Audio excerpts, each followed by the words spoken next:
Tonight, in my dreams, I see better adaptations of these landmark games in survival horror genre, just not these ones here. Well, as we're still halfway at Halloween, I thought I would talk about a couple adaptations that I've been wanting to for a while. So let's address the Silent Hill movies and briefly discuss why, on a personal level at least, I consider them to be a duet of failures. The first film released in 2006, which was part of a multi-pronged push for the series, but as has been well documented, it did not go as planned in the slightest. Yeah. And that's even factoring in, well, it has the same basic plot as the first game, but it's been altered significantly in ways that don't make a whole lot of sense. I mean, for instance, the character Cheryl becomes Sharon. Why? The former isn't an uncommon name, so now I have to just see urge to make jokes about Ozzy. Alyssa keeps her name, so I don't get it. Likewise, the character Rose, who is dead in the game, is Sochi instead of Harry. Apparently, director Chris Gann's rationale was that a man searching for his daughter wouldn't be considered quote-unquote masculine. I'd simply respond, tell that to Liam Neeson. Likewise, if they were going to use a female protagonist anyway, Officer Sybil Bennett would have made more sense. Plus, they ended up adding Sean Bean as Chris, functionally a substitute for Harry in reshoots, so that makes very little sense. The music being arranged from the game is a plus, and the monster designs are at least adapted fine. In fact, when they do commit to source material, it works. It's the plot and character changes end up failing in this film. That is a major problem that Gann's not seem to understand. His attempts to quote-unquote transpose elements from the games, they're done in such a way that make no sense in their new context. Likewise, I don't think you make Dahlia sympathetic based on what she did in the source material. I do kind of like the Easter egg with a map at least, though.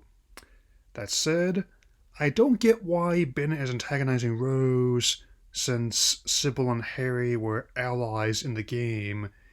You don't have to save her in order to get the best endings to it. All things considered, Bean would have made a fine Harry Mason. Remember that. We will come back to it. Apart from a few moments that worked tonally, I still feel that the multiple dimensions of the games, in more than one sense of the word, simply don't translate to the nature of the film well. The Order just feels like the Wicker Man remake from around the same time frame, completely unintentional black comedy.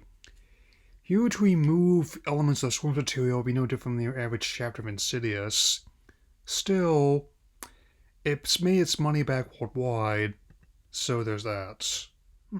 Despite the success of the first film, which grossed $100 million worldwide on its $50 million budget, it remains divisive on many. I'm at least of the mind that the music and some of the iconography work, but the story and characters were barely past muster in Sci-Fi Originals TV movie. Still, a sequel wasn't off the table.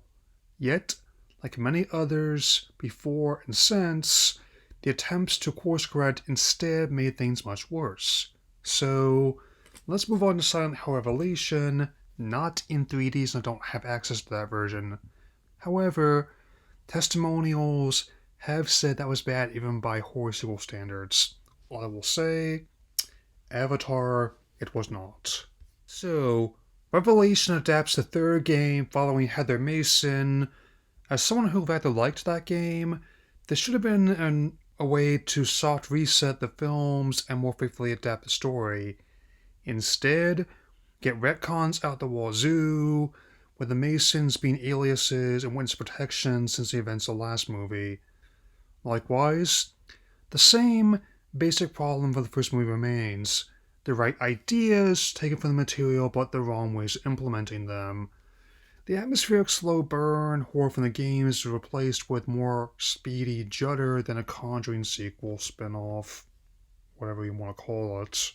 Example, instead of a cheap jump scare from the Robbie Rabbit costume, they could have had a more slow rise with blood coming out of its mouth. No joke. I actually laughed the first time I watched this movie. Much like Resident Evil, I'd only seen each of these movies once before rewatching them to do this video. Unlike other content creators, I rarely, if ever, change my mind on a work once it's made up. On that note, the infamous Pop-Tart jump scare didn't scare me so much as make me hungry. This isn't a horror scene to me, just a very sweet and delicious product placement. Won't be going over every single change made, but in terms of changes from the games and previous movie, we board on Highlander 2 the quickening territory, have expected them to say they're actually aliens from the planet Zeist.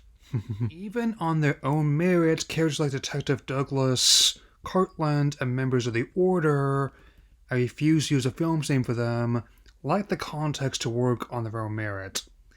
If now a Batman adaptation shows Bruce's parents getting shot outside the Opera House, if there's a Spider-Man shows the enhanced spider bite, those are stories well known enough to work on their own terms.